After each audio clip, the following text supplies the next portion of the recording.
Hello, my name is Kim, and I want to welcome you to another Learn, Make, Create episode here at Annie's Creative Studio. We're going to be working on the Lavender Fields table runner, which looks really complicated, but it only is made with just 2 blocks.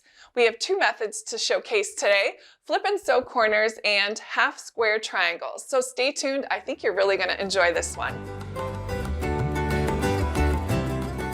I have all of my pieces cut, and now I'm going to take all but 4 of those A units. I'm going to go ahead and flip them over to the wrong side, grab a pencil, and of course a see-through ruler, and I'm going to draw a guideline from one corner to the other, and it's very lightly. It just serves as a guideline for my sewing in my flip and sew corners. I've done that with all of my A squares, and now I'm going to place one of these A squares on top of a G rectangle. So I'm going to line up the bottom corner of each of the G and the A's, and I'm going to go from the bottom to the middle with that line. And I'm going to take it over to my machine, and I'll show you what to do next. I'm over at my machine, and I have put an open-toed foot on my machine as well as some neutral thread. I'm going to sew 1 needle length away from that guideline towards the side I'm going to cut away. So I'm going to sew right along this line, and then I'm going to trim the excess from the side so I can flip over for the flip and sew corner.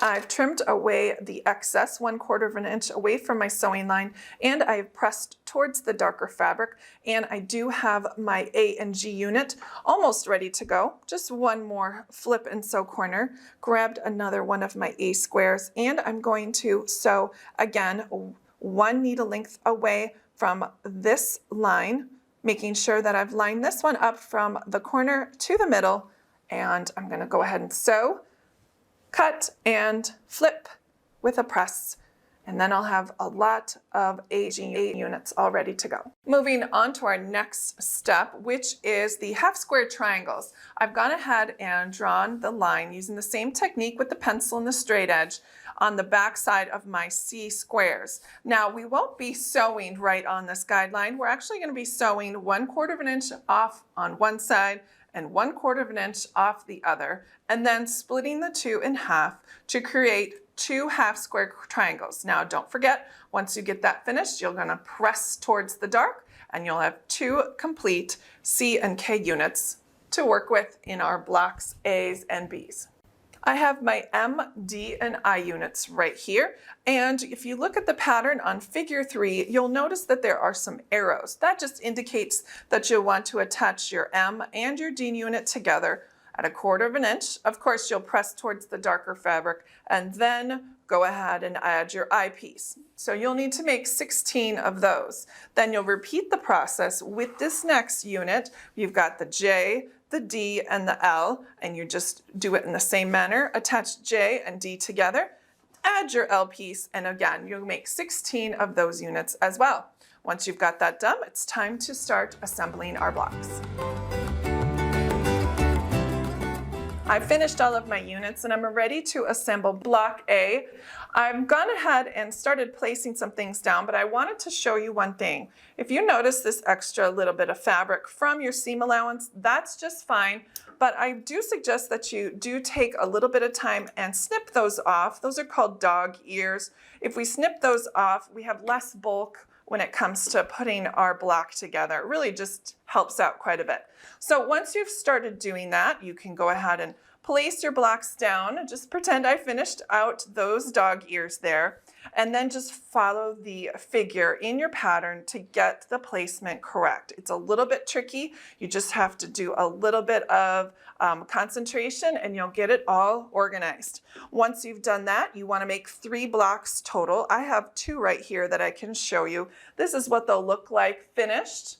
This is block A, and what you do when you assemble them, you just go in a row. So you'll attach all of this row together and then all of this row together, and then do that in succession, and then you can go ahead and sew the rows together vertically.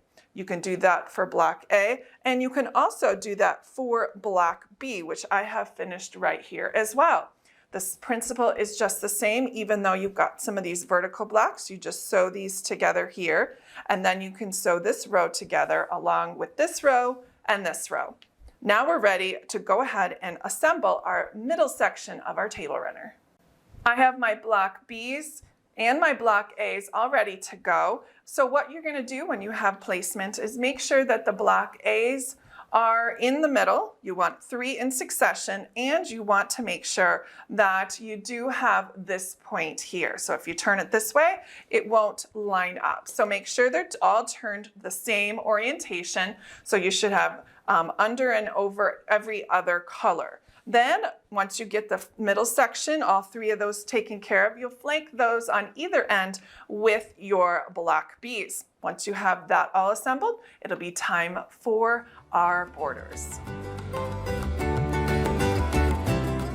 We have the center of our table runner together, and now we're ready to add our borders. We're going to always add the long border first and then the side shorter borders second in succession. So when we're doing our borders, especially for the first one, you want to find the center of the table runner section and then find the center of your border. Go ahead and put those 2 pins together.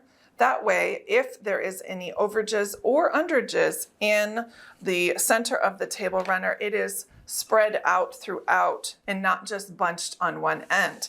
So I've lined that up as well. And now I can just go ahead and place a few more pins along the way to make sure it's nice and secure and square. If you have any questions regarding quilting basics, make sure you refer to the stitch guide that is attached to this pattern as well for additional information. I've done the long sides and also the short sides of this first border. Now you want to continue the same process, long sides, then short sides for the remainder of the border strips. Make sure you have the assembly diagram or the pattern in front of you to make sure you get those in the right order.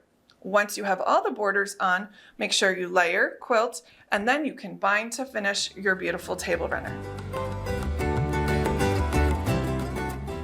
I just want to thank you so much for joining us today. Now, if you decide to complete your own Lavender Fields table runner, go ahead and look for that shared gallery icon and upload your finished project picture. Now, if you do have social media, don't forget to tag us here at Annie's as well.